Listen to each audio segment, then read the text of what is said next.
Советот за општи работи на Европската Унија ги потврди очекувањата.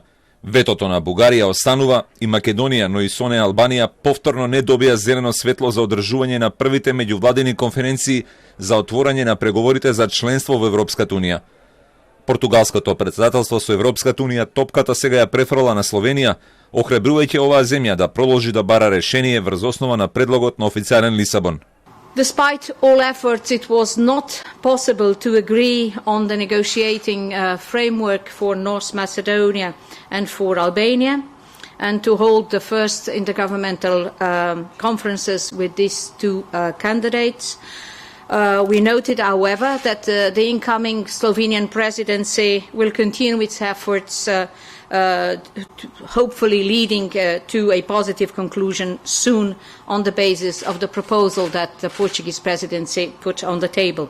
Португалија како досегашен претседавач со Унијата изрази разбирање за, како што рече, тешкиот политички момент во кој живеат Македонија и Бугарија, оценувајќи дека треба да се најде решение со кое сите засегнати страни ќе бидат задоволни. As you know, the Portuguese presidency did its utmost to find a possible compromise, to find a possible solution. We really would like to have had today not two intergovernmental conferences but four. But it was very difficult. We understand the difficult political moment that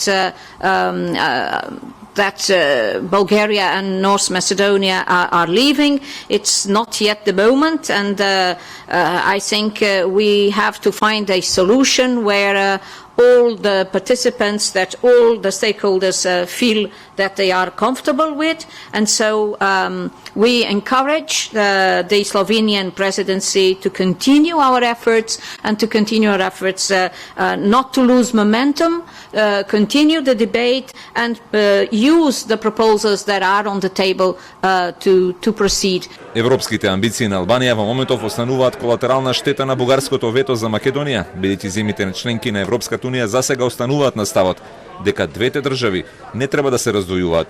Дебатата на Советот за општи работи на Европската Унија поминала слично и како претходно, со укажување на повеќе земји членки дека Македонија заслужува да ги отпочне преговорите и дека билатералните проблеми не треба да го блокираат евроинтегративниот процес на Западниот Балкан. Сепак техничкиот министер за надворешни работи на Бугарија, како и своите претходници, инсистирал на блокадата, тврдејќи дека станува збор за европски, а не бугарски проблем. Португалската државна секретарка за надворешни прашања не коментираше и дали ќе има некаков обид за убедување на бугарскиот претседател Радев за повлекување на ветото, ниту пак како блокадата на македонскиот пат кон Европската Унија може да влијае врз поддршката на евроинтеграциите во македонската јавност.